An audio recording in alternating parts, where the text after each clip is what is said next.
In general symptoms, remember the patient feeling very sad, अपने आप को गमगीन महसूस करता है, होपलेस, वरीड। यकीन कर लो, जब मैं दरवाजे से आके मेरे साथ बैठने लगता है पेशेंट, मैं जज कर लेता हूँ। और जब सिम्टम्स मैं पूछ लेता हूँ तो यकीन कर लो ऐसे लोग होते हैं रोना शुरू हो जाते हैं।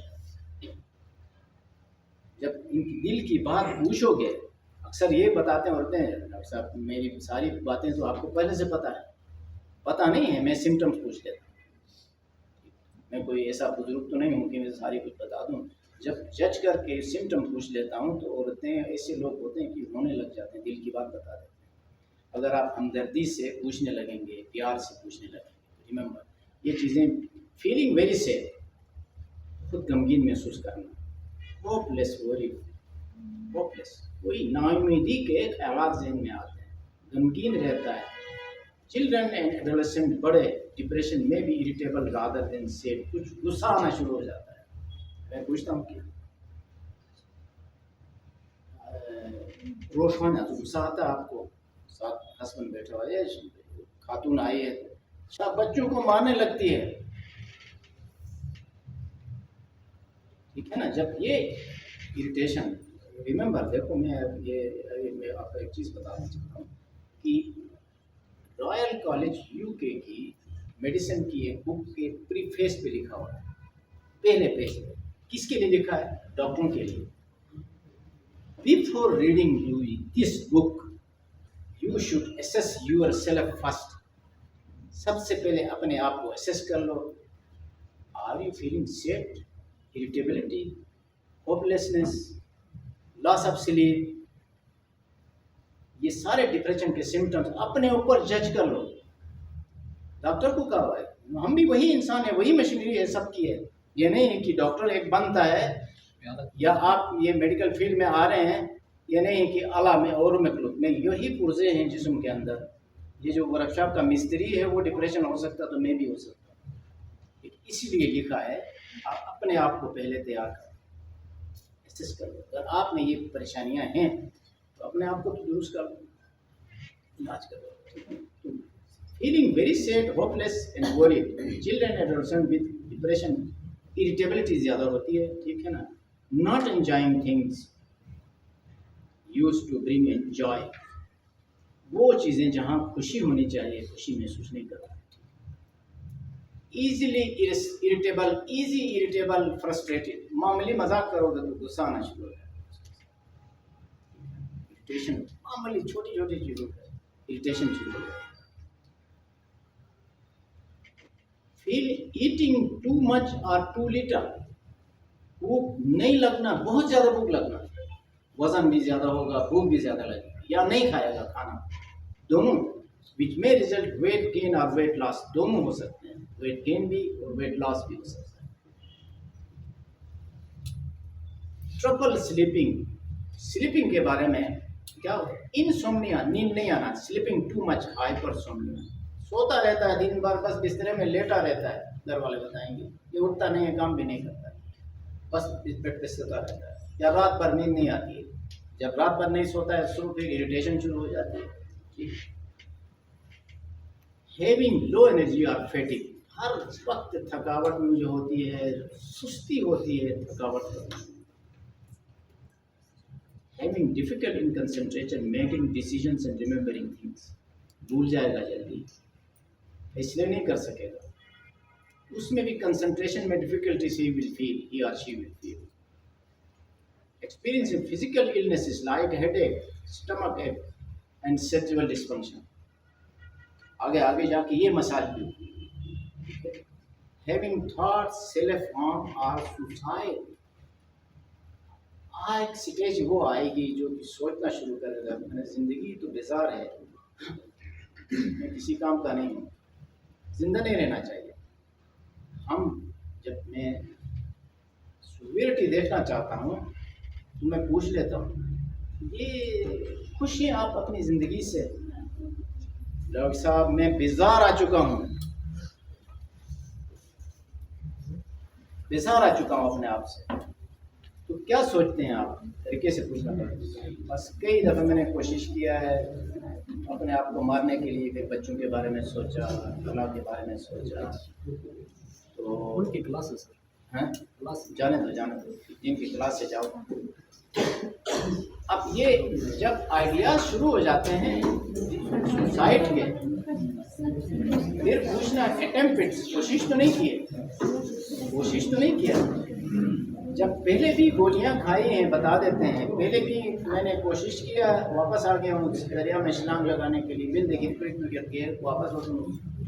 जब ये करते हैं तो रिमेंबर, अगर आइडियाज़ अभी परसिस्ट हैं, मेरे पास आया है डॉक्टर के पास, आइडियाज़ हैं सुसाइड के, सोच हैं, ऐसे पेशेंट्स को घर नहीं भिजवाते हैं, और एडमिट करके मैनेज करना है।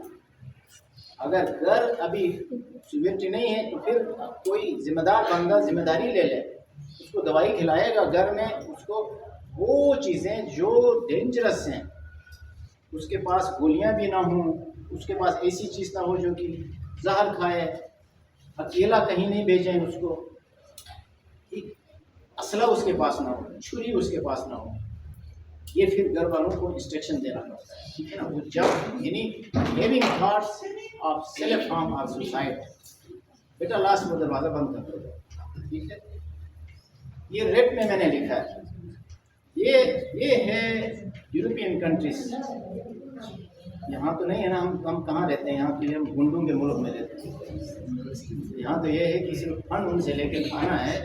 वो क्या कहते हैं, इस तरह के ख्यालात हूँ, अगर इस तरह के, if you are loved ones thinking about suicide, dial ये नंबर डायल कर लो, और ही आपको डॉक्टर्स और साइकोलॉजिस्ट पहुंच जाएंगे घर।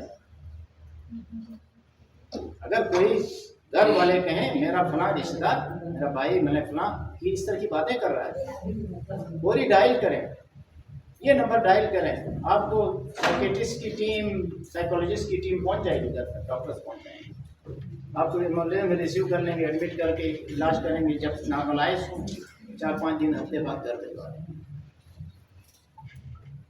हम तो डायरेक्ट जन्नत जाना चाहते हैं, तमाम हेरा फेरियाँ करते हैं अफसोस के साथ। नीड्स इमरजेंसी ट्रीटमेंट, हॉस्पिटलाइजेशन, जब ये आइडियाज़ हों, सुसाइड आइडियाज़ सोचें जहन में आना शुरू हो जाए, तो पूरी हॉस्पिटलाइजेशन की जरूरत है। कम से कम हम क्या कर सकते हैं, हम ये कर सकते हैं जो मैं यहाँ करता हूँ, पूरी जो हॉस्पिटलाइज के लिए भिजवाएँ, नहीं ले जाना चाहते हैं तो अटेंटिव करवाएं, क्लोज घर के बंदे, उनको एक्सप्लेन कर लो, मरीज़ को साइड रूम में बिठाएं, उनको एक्सप्लेन कर लें, उसके सामने नहीं करें, उनको एक्सप्लेन कर ले, केयर करना आपने। ये 2 हफ्ते दवाई देने के बाद कम से कम 2 to 3 weeks to be normalise, 3 हफ्ते लगेंगे पेशेंट की सारे सिम्टम्स गायब होने में। उसके बाद फिर नेक्स्ट किस तरह क्या करना है, उस वक्त तक आपने अटेंटिवली केयर लाइफ लॉन्ग करनी है, लेकिन ठीक। आप ये जो है, ये इतना भी समझ गए तो बहुत कुछ है, लेकिन ये है कि ब्रीफली डिफरेंट ये काज क्या है, एक काज वजह क्या है। आपने सुना वो न्यूरो ट्रांसमीटर्स पढ़ा है ना, brain chemistry, several factors contribute development of depression, brain chemistry, genetics. Chemistry में imbalance of neurotransmitter, serotonin, dopamine वगैरह का इम्बैलेंस हो तो डिप्रेशन, केमिस्ट्री इम्बैलेंस हो डिप्रेशन में जा सकता है। जेनेटिक फैक्टर है, एनवायरमेंटल फैक्टर है, ठीक है। स्ट्रेस, एनवायरमेंटल फैक्टर में stress life events, stressful life events, chronic illnesses, medical conditions, ठीक, और कुछ मेडिकेशंस भी डिप्रेशन करवा देती हैं, ठीक है। अब कास कोशिश करके डिप्रेशन का एक एक्सोजेनस, एक एंडोजेनस, एक अंदर ही बायोकेमिकल चेंजेस न्यूरोट्रांसमीटर का इम्बैलेंस की वजह से, एक है जेनेटिक फैक्टर है, माँ बाप में फलां में डिप्रेशन है तो ये बच्चों में भी डिप्रेशन के खतरात होंगे, और एक एनवायरमेंटल फैक्टर है, स्ट्रेस एनवायरमेंट, ठीक है, वो डिप्रेशन में जा सकता है। तो वो फैक्टर्स उनके अगर एग्जॉजिनस फैक्टर है, अब हिस्ट्री से पता चल जाता है फलां वजह से, फलां पर्सनल प्रॉब्लम की वजह से स्ट्रेस में है लीडिंग टू डिप्रेशन, उसको करेक्ट करने की, रिमूव करने की कोशिश करोगे।